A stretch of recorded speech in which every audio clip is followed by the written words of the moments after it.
Good morning, my brothers and sisters. Welcome to episode number 137 in the book of Genesis. We do this every day, so come back tomorrow. We're going to look at Jacob here. He's now called Israel, and we find that he starts with desperate prayer, and now he's having a courage to put himself at peril. He's leading a new nation of Israel. Israel has 16 people in it total, and a new technique, which is by humility and bowing. And I want to talk about something he does today, which is walk with a limp. Kind of the big point is we need to be ready to walk with a limp. Have you ever, met somebody with an injury or a difficulty or a grief, and they seem kind of stuck, like they never have moved on from their injury? So leadership and just life, not just being a leader, is walking with a limp. If you've ever, living your life at church, having a family, being in a relationship, ever going to work, if you've ever done any of those things, you have to walk with a limp, and you see people with limps. So I'm getting this from Genesis chapter 33, verse 24.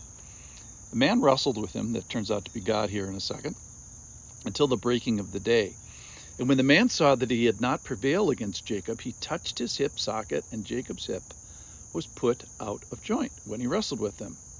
Then he blesses them and gives them a new name. Then down to verse 30. So Jacob called the name of the place Peniel, saying, "For I have seen the face of God, and yet my life has been delivered." The sun rose up upon him as he passed Peniel, limping because of his hip. So contact with God in so many ways ends in a limp. It's a realization that I'm not okay. I'm not the creator. I'm not the sovereign. I don't have a remedy for sin. I don't have power to conquer death. And I'm going to need some dethroning of myself as he peels me off my pedestal of pride, kicking and screaming. So contact with God leaves you limping. Contact with other humans leaves you limping. You've probably had imperfect parents, imperfect siblings, imperfect people you've dated, imperfect spouse, imperfect children, imperfect bosses, imperfect pastors, imperfect small group leaders. All along, there's likely been some violations against yourself and hurts. Then there's the thing about, you know that you've committed trespass against others, and that hurts, and perhaps you have been a disappointment to those around you. Or perhaps you've had injury and death surround you. That's a limp. So I'm one of the things I'm advocating today is not getting stuck on our limps. And I'm not saying, don't get me wrong, I am not saying denying any of these things. I'm saying, oh Lord, we need your help with these disappointments, with the scars, with the limps of life. If he is not our healer here, we are going to be lost.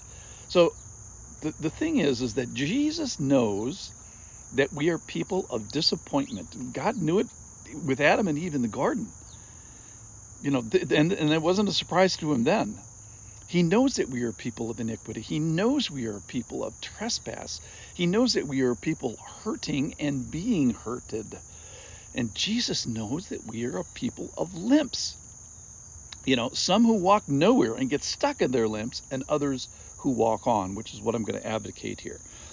All right, so I think it's clear that you and me are people with limps. The question is, what are you doing with it? Are you stuck at limp? Are you stuck at injury? Are you stuck at previous hurt, previous disappointment, at loss, or maybe at your own failure? Or then are you foisting it upon others? Are you making sure to injure everyone around you because you hurt?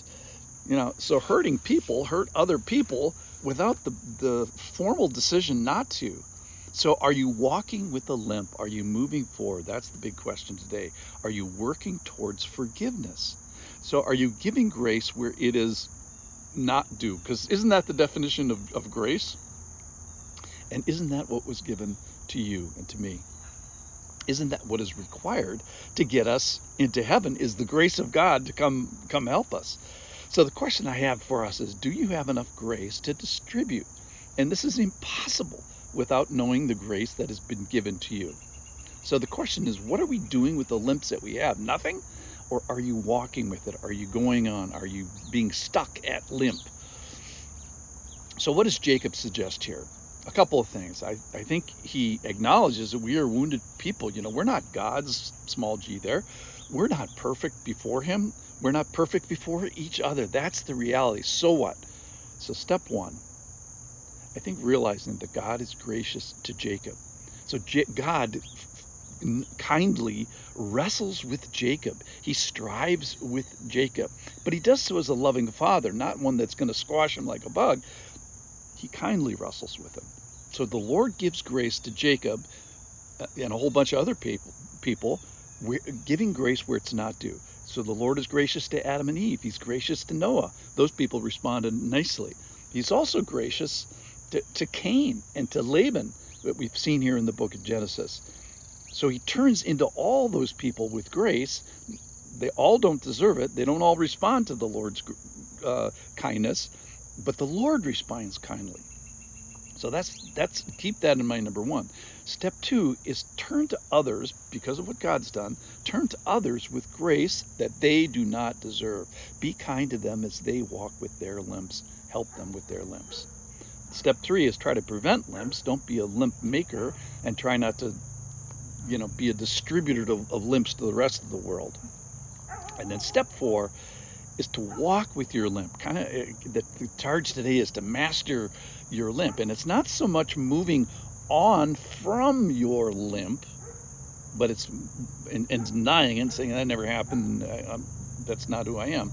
But it's more moving on with your limp. So incorporating it into your life, embracing it even in some ways. So learn with me, learn with Jacob how to walk with our limps. Thanks for listening.